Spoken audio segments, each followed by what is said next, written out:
अभी तक ये जो चीजें समझ में आ रही हैं इस माहौल को देखकर कि पीटीआई की जगह नहीं है, जबकि तहरीक-ए-इंसाफ ये कहती है कि इमरान खान की बड़ी जल्दी ज़रूरत भी पड़ेगी और जब पड़ेगी वो मुज़ाकरात भी हो जाएंगे और इमरान खान साहब जो हैं वो अडियाला से बाहर भी आ जाएंगे।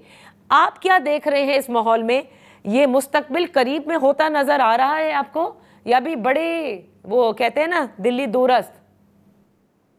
हाँ जी, दिल्ली दूरस्थ ही है। नादिया, शुक्रिया सबसे पहले तो इनवाइट करने का।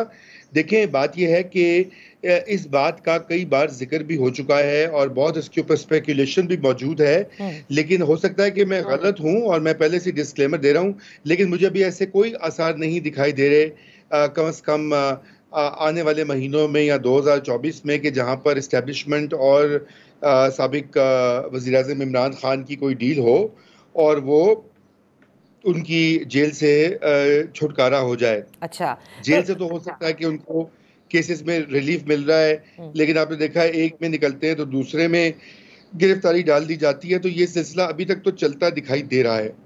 मुझे कोई चेंज नहीं दिखाई दे रहा है, नादिया।